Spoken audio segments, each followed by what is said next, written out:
Sinabi ni Sojun kay Taylor na maaring hindi nito maalala.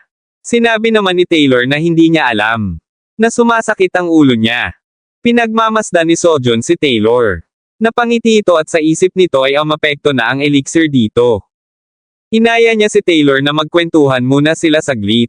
10 oras ang nakalipas. Iniisip ni Sojun kung ano gagawin niya ngayon kay Taylor. Ang sabi ng system ay bumabalik na sa normal ang pangangatawan ni Sojun. Bumabalik na din sa normal ang kanyang mana.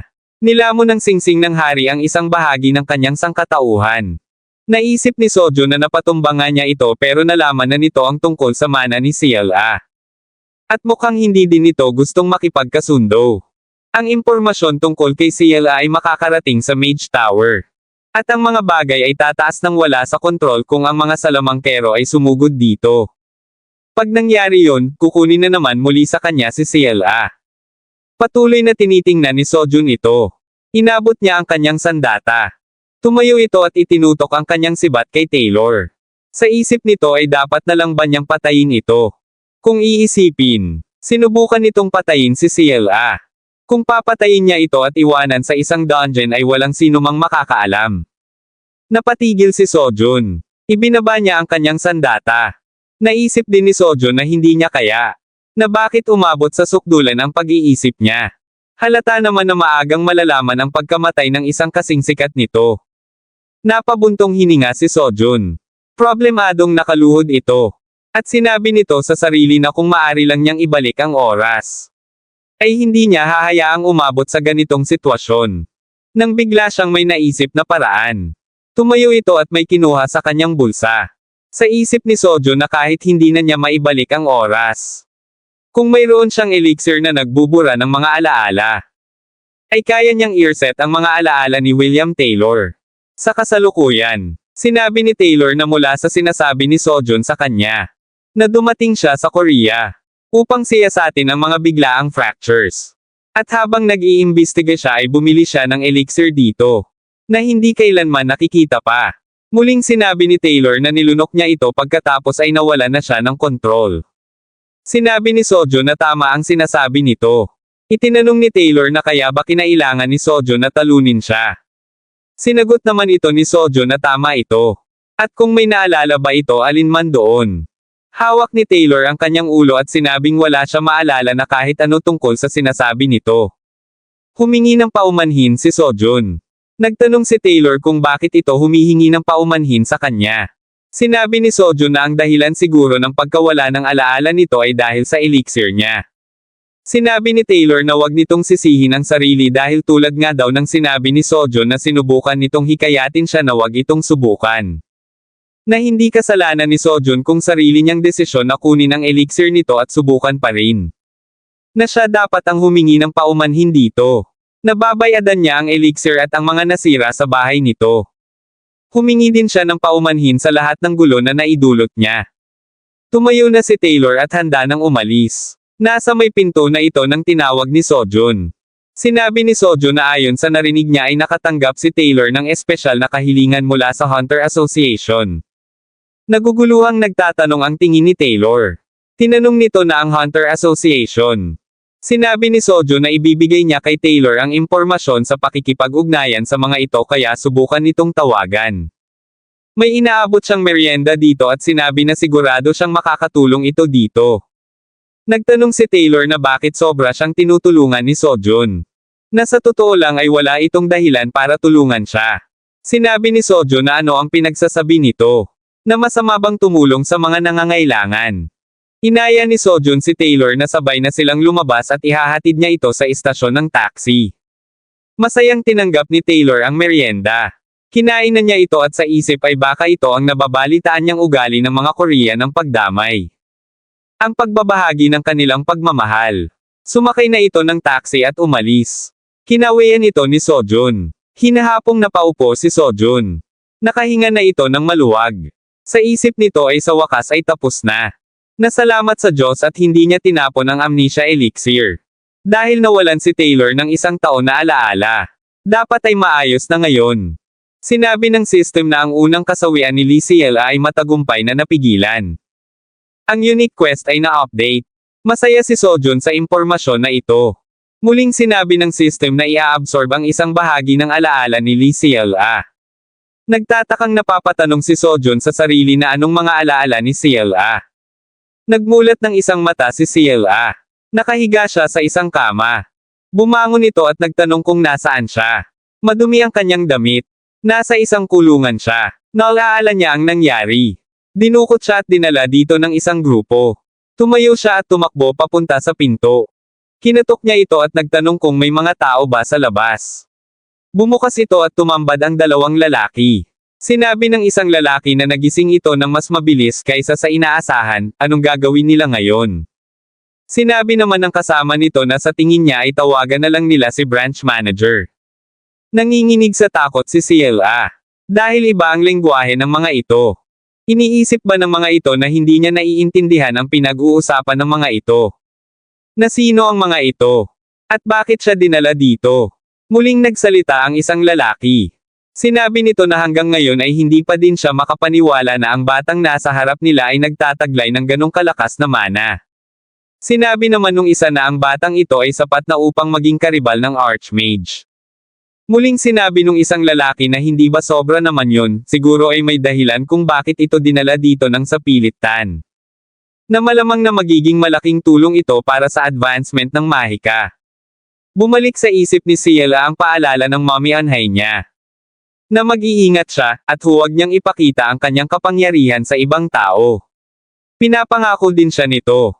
Gayon din ang kanyang daddy Sojun. Na kailangan niyang itago ang katotohanan na kaya niyang gumamit ng mahika. Namangako siya na hindi niya gagamitin ito. Sa isip ni Ciela ay kasalanan niya lahat. Dahil sinira niya ang pangako niya. At gumamit ng mahika. At ginamit din niya ang lahat ng kanyang mana. Muling nag-usap ang dalawa. Sinabi nung isa na may utos daw sa kanila. Tinanong naman nung isa kung anong utos iyon. Sinagot naman nung isa na kailangan nilang patulugin ito pansamantala. Sinabi naman nung isa na siya na ang bahala dito. Gamit ang kamay na may salamangka ay itinapat ito ng lalaki kay Ciela para makatulog. Nakaramdam ng pagkaantok si Ciela. Napaluhod ito sa sahig. Nagtanong ang isang lalaki na paano ang magulang nito. Dahil sa pilitin nilang kinuha ito. Sinagot ito ng kasama na patay na ang ina nito. Na siguro ang ama nito ay naglalabas ng reklamo. Ngunit ano ang maaaring gawin ng katulad nito ng mag-isa? Ito ay malamang na itapon sa malayo para matahimik na agad ito. Naisip ni Ciela ang kanyang daddy. Na pinahirapan ito. Nang lalaki ang mga mata ni Ciela sa narinig niya na itatapon sa malayo ang daddy niya. Napakuyom ito ng kamay. Nagulat ang dalawang bantay nang makitang gising na gising pa din ito. Nagtanong ang lalaki sa kanyang kasama kung hindi ba nito nagawa na gawin itong mahina. Sumagot ang isa na dapat ay sapat na iyon para makatulog ito ng 1 linggo. Nakatago ang kamay ni Ciela na may mahika. Tumayo ito. Balot ng mahika ang buong katawan nito. Gulat na gulat ang dalawang bantay. Puno ng mahika ang mga mata nito. Napatalsik nito ang dalawa. Hawak ng isa ang kanyang dibdib habang nakaluhod. Galit na galit si Ciela na nagtanong kung nasaan siya. Nagtanong ang lalaki kung naiintindihan ba ni Ciela ang sinasabi nila. Nilabanan nito si Ciela. Gamit ang salamangka ay pinapatulog nito si Ciela. Ngunit hindi tumatalab dito. Sinabi ng lalaki na imposible. Na bakit hindi tumatalab dito ang salamangka niya. Sumigaw ang kasama nito na hindi lang basta bata ang kaharap nila. Nanutralisahin ito. Natatakot na nakatingin ito kay Ciela. Sa kasong ito ay kailangan niya magpaulan ng bowl ang apoy dito. Nagpaulan ito ng mga bowl ang apoy patungo kay Ciela. Kahit ang kasama nito ay nabigla sa ginawa nito. Ngunit nalabanan ito ng nagyayelong mahika ni Ciela. At parang nauubos na ang pasensya ni Ciela. Lumalabas na ang mga yelo sa kanyang paligid. Muling nagtanong si Ciela kung nasaan siya, habang unti-unti na itong lumulutang at lalong natatakot na ang bantay nito. Sinabi ni Ciela na kapag hindi nito sinagot, ay pababagsakin niya itong buong gusali. Sa isip ng bantay ay mukhang hindi ito nagbibiro. Nagagawin nito iyon. Kaya sinagot nito si Ciela na nandito ito sa UK branch ng Mage Tower. Nagtanong si Ciela na ang UK branch. Sinagot ito ng bantay na tama ito. Nagtanong si Ciela na bakit siya dinala dito. At bakit susubukang itapon ang daddy niya. Sasagot sana ang bantay pero hindi na nito natapos ang sasabihin dahil sa takot na ang kanyang naramdaman. Nagsisimula ng magalit si Ciela at lumalabas na ang kanyang malakas na kapangyarihan. Takot na takot ang bantay na nakayuko sa harap ni Ciela. Nang biglang dumating si Taylor. Nagtanong ito kung anong nangyayari. Binati ito ng bantay. Nakangiting tumingin si Taylor kay Ciela at sinabing gising na pala ito. Na hindi nito kailangang matakot sa kanila. Dahil hindi nila ito sasaktan. Tinanong nito si Ciela kung ano ang gusto nitong sabihin. Habang nakatingin lang si Ciela dito. Sinabi din ni Taylor na pwede itong magsalita ng Korean. Sinabi ni Ciela na gusto niyang bumalik sa daddy niya. Sinabi ni Taylor na ang ibig sabihin nito ay gusto nitong bumalik sa Korea. Kunyaring naiintindihan ni Taylor ang gusto ni Ciela. Hawak nito ang kanyang phone ay sinabi nito kay Ciela na tatawagan niya ang daddy nito ngayon din. May kunyaring kausap ito sa phone. Tinanong nito kung ito ba ang Hunter Association. Na pwede ba siyang i-connect kay Hunter Lee Sojun. Inabot nito ang phone kay Ciela. Sinabi ni Taylor na gusto daw itong makausap. Kinuha ito ni Ciela gamit ang kanyang kapangyarihan. Pinalutang niya ito papunta sa kanya. Nag-hello si Ciela. Nagtaka ito dahil walang sumasagot. Kaya tiningnan niya ito. Pero nagulat ito sa nakita niya sa phone. Nilagyan pala ito ni Taylor ng salamangka. Biglang sumabog ang phone. At nabitawan niya ito. Parang mawawala na siya ng malay dahil sa salamangka ni Taylor. Bigla itong natamba sa sahig at nasalo naman ito ng bantay. Sinabi ni Taylor na buti na lang walang muwang na bata pa din ito. Nagaya ng naiisip niya. Na ito ay mapanganib. Kailangan gamitan ito palagi ng pangpatulog na salamangka. Tinanong ng bantay na bakit kailangan nilang lagyan ng malakas na salamangka ang pangpatulog nito. Na hindi ba ikakapahamak ng katawan nito. Sinagot ito ni Taylor na dahil sila ang mga nganib kapag ito ay nagising. Sumang-ayon dito ang lalaki. Habang nakapikit ay nasa isip ni Ciela ang kanyang daddy. Na kailan ito darating para iligtas siya. Na naghihintay siya dito. Ang isang bahagi ng memorya ni Ciela ay naabsorb. Ang hinaharap ay nabago. Ang sabi ng system. Bumibilis. Ang nasa system. Sa isang malaking gusali na pagmamayari ni Ha-Irem. Naglalakad papasok si Sojun. Sa isip ni Sojun ay dapat pinapanood niya ang alaala ni Ciela mula at bago ng kanyang regression. Pero ang bagay na gumugulo sa kanya ngayon ay hindi niya basta napanood o nabasa ang memorya nito. Na naabsorb pa niya. Ang bahagi ng memorya ni Ciela ay naabsorb mo, yun ang sabi ng system. Hindi niya maintindihan ang ibig sabihin na naabsorb niya ang memorya nito. Ganun din yung huling notice ng system, nagpapabilis ng ano. Ito ay hindi sapat na kapani-paniwala na siya ay nag-regress. Pero wala siyang maintindihan sa anumang nangyayari nitong mga nakaraan. Pero ang pinaka-importante sa lahat ay napigilan niya ang unang kasawian dapat ni Ciela. Unique quest, baguhin ang hinaharap. Pigilan ang unang kasawian ni Ciela. Isa sa 5 kasawian. Ang nasa system. At meron pang 4 na natitira. Hindi lubos na sigurado si Sojun sa ibang kasawian ni Ciela. Unique quest, baguhin ang hinaharap. Pigilan ang 5 kasawian ni Ciela. Isa sa 5 kasawian. Paulit-ulit na naiisip ni Sojun. Pero base sa pagkakasunod-sunod ng pangyayari. Masasabi niya ang sunod na kasawian ni Ciela. Ang susunod na kasawian ay malamang na ang pagkamatay ni Anhai. Kung hindi niya mapipigilan ang susunod na kasawian. Tapos mamatay si Anhai gaya ng nangyari dati. Pero pag ang naging kamatayan nito ay kapareho nung dati. Kung gayon ay meron siyang ilang oras pa. Iniisip ni Sojun na kailangan niyang maging malakas bago dumating yung sandaling yon. Na kahit anuman ang pagdaanan niya. Habang papasok siya sa isang silid. Pagpasok niya ay nagtanong ito kay Ha-Irem. Na bakit kailangan siya nitong makita. Sinagot ito ni Ha-Irem na tungkol ito sa trabaho. Habang nagniningning ang mata. Sinabi ni Sojun dito na maari naman itawag na lang nito sa kanya. Na busy siya sa CLS therapy. Sinabi naman ni Ha-Irem na sigurado bang nagrereklamo ito. Pagkatapos sumugod dito, na hindi na siya magpapaligoy-ligoy pa, didiretsahin na niya ito. Nagtanong ito na bakit hindi magbuo ng guild si Sojun. Na may suporta niya. Nagulat si Sojun sa sinabing ito. Kaya tinanong nito na gusto mong magbuo ako ng guild. Inaya ito ni Hairem na maupo muna. Sinabi ni Hairem na tama ang narinig nito, at babayaran niya ito. Ipagkakatiwala nito kay Sojun ang uncleared dungeons na gusto nito ng regular.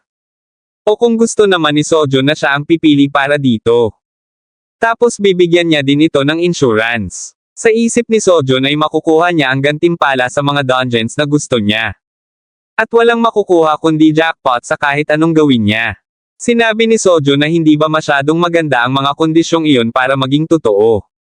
At bakit umabot ito sa ganon? Sinabi ni Hairem na para makapasok siya. Naguguluhan si Sojun sa sagot nito. Sinabi nito na hindi talaga siya dapat makakaaktong hunter sa ngayon. Na pinagbawalan ito ng daddy niya dahil sa nangyari. Nung nasaksak siya nung nakaraan. Naguguluhang tinanong ni Sojun na hindi ba't sumama ito sa kanila sa ancient tomb ng Forgotten nung nakaraan. Sinagot ito ni Hairem na kinailangan pa niyang tumakas noon. At kaya, kailangan niya ng isang dummy guild na nagpapahintulot sa kanya na opisyal na kumilos bilang isang hunter. Na ang kontrata ay maglalaman ng kaunting bagay na pumipilit sa kanya na pumasok sa mga dungeon. Sinabi ni Sojun na pero ang ama nito. Na hindi ba't ang ama nito ang chairman ng high-tech? Na ayaw niyang makagalit ang high-tech. Nangako si Hairem na walang kapahamakan na darating dito. Kung may mangyari man na ganoon, ay bubuwagin na lang nito ang guild at bibigyan niya ito ng nararapat na kabayaran. Kukuha din ito ng isang espesyalista para sa pamamahala ng guild. Na walang kailangang gawin si Sojun. Tinanong ni Sojun na ang papel niya ay magiging puppet leader ng dummy guild. Sinagot ito ni Hairem na eksakto, gayunpaman, mahirap para sa kanya na tipunin ang mga miyembro ng guild. Kung sinubukan man niya, malalaman agad ito ng daddy niya. Kaya ipapaubaya na niya kay Sojun ang parteng ito. Ang pinakamababang bilang ng mga miyembro ng guild ay 5. Kasama ang guild master. Kasama na siya at si Hairem C. 3 pang pwesto ang natitira. Sumang-ayon si Sojun kay Hairem na gawin nila ito. Naisip ni Sojun na tamang-tama at may eksaktong 3 tao siyang naiisip gawing miyembro. Makalipas ang 1 linggo, nagpunta si Sojun sa isang gusali. Tinatanong ng babae kay Sojun kung tama ba na ang pangalan ng guild ay Spectre at ang guild master ay si Lee Sojun C. Sinagot ito ni Sojun na tama ito. Muling sinabi ng babae na natanggap na nila ang mga dokumento. Ang guild nito ay nakarehistro na. Habang naglalakad si Sojun ay naisip nito na marami pang dapat ihanda kaysa sa inaasahan niya. Kaya medyo natagalan. But thank God at tinanggap naman ito ng walang masyadong issue. Hinarang ito ng isang lalaki. May magarang sasakyan sa likod nito. Sinabi ng lalaki na may gustong kumausap dito. Tiningnan ni Sojun kung sino ang nakasakay dito. Nagulat siya nang makitang ang chairman ng high-tech. Si Ha Jung-so. Pumasok si Sojun sa loob ng sasakyan. Sinabi ni Ha Jung-so na narinig niya na nagtatag ito ng guild. Sa isip ni Sojun ay siguro nabisto na sila. Sinabi ni Sojun na tama ang pagkakarinig nito. Sinabi ni Ha Jung-so na hindi nito idinidenay iyon. Sinabi naman ni Sojun na mukhang alam na nito ang lahat. Muling sinabi ni Ha Jung-so na siguro ay alam na ni Sojun ang sunod niyang sasabihin. Natanggalin nito ang pangalan ni Hairem sa guild directory. Tinanggihan ito ni Sojun, sinabi nito na mukhang hindi niya magagawa ito. Sinabi ni Ha Jung-so na hindi niya hinihiling na gawin ito ni Sojun ng libre. Na mag-aalok siya ng mas mahusay na mga kondisyon kaysa kay Hairem. Ang high-tech ay mag-i-sponsor ng kanyang guild. Ano sa tingin niya?